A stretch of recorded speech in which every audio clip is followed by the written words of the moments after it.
Yo guys, Jonathan here, and I am back with an unboxing of the brand new, just released 2016 13-inch MacBook Pro. This time around, the box is slightly different with a pretty slick side profile shot of the MacBook Pro showcasing how thin it is. Before we continue though, first we gotta get through that plastic.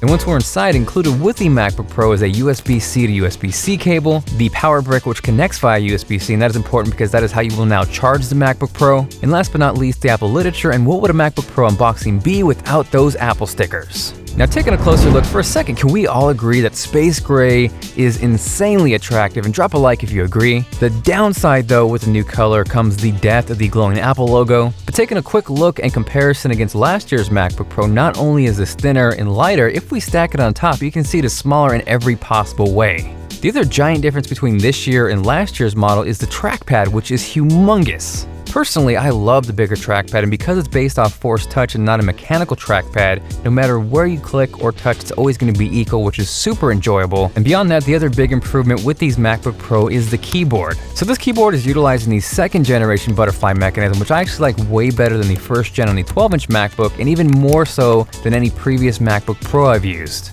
Now yes, I agree, having two 13-inch MacBook Pros is super confusing. In my opinion, they should have just called this the 13-inch MacBook and have it live alongside the 12-inch model, but again, that is beyond my control. So with this model, instead of the OLED touch bar, you're getting the old school classic mechanical function keys. Now the 13 and 15-inch MacBook Pros with the touch bar are coming out very soon, so if you haven't yet, definitely make sure you subscribe so you don't miss those. The other difference between this 13-inch MacBook Pro and the next tier up are the Thunderbolt 3 ports. With this baseline model, on one side you're getting two Thunderbolt 3 ports, which are in a USB-C type form factor, and on the flip side, surprise surprise, unlike the iPhone 7, you are getting a headphone jack. Now with this new design, there is both good and bad. The good news is with these Thunderbolt 3 ports, they can do pretty much anything. You can transfer information, you can charge, you can output video to an external display. You are getting crazy bandwidth with potential for insane speeds. And in my case, where I already use a USB-C SSD, connecting to the MacBook Pro and using Final Cut to edit was super simple. But on the downside, the biggest complaint I've seen is that you can't connect your iPhone to your MacBook Pro without a dongle or a USB-C to Lightning cable. To me, honestly, that is not the biggest deal in the world because I can't remember the last time I connected my iPhone physically with a cable to my MacBook.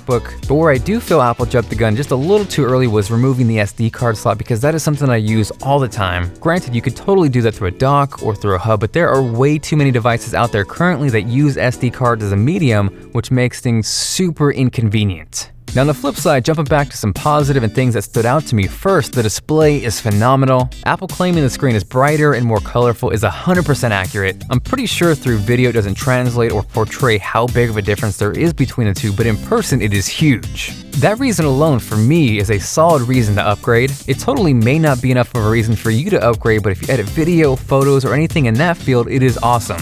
Now beyond that, the other thing that really surprised me with this new MacBook Pro was performance. On paper, if we compared it to last year's 2015 MacBook Pro, you would assume that it's slower. The 2016 MacBook Pro is rocking a 2 GHz Core i5 processor, whereas the 2015 MacBook Pro is clocked at 2.7 GHz. You're getting relatively the same memory, the same integrated graphics, but surprisingly, the new MacBook Pro is slightly faster. Where I saw the biggest difference between the two was how fast the flash storage in the 2016 MacBook Pro is. That clocked in at over 1300 megabytes per second on the right side of things, and I think it broke and kind of tapped out disk speed test at 2000 megabytes, which is insane. And conversely, the 2015 MacBook Pro on the right side of things, that was just over 640 megabytes per second, whereas the read speeds were just over 1300. Now I will note one giant asterisk on this test was the actual storage capacity on these models. The new 2016 MacBook Pro comes standard with 256 gigabytes of flash storage, whereas the old 2015 model was only 128. In contrast, upgrading last year's model to the same amount of storage would bring it to the exact same price. So just a little food for thought in terms of whether or not that adds value to the new MacBook Pro. But all in all, I am pretty impressed with this MacBook Pro and super stoked to check out the models with the touch bar.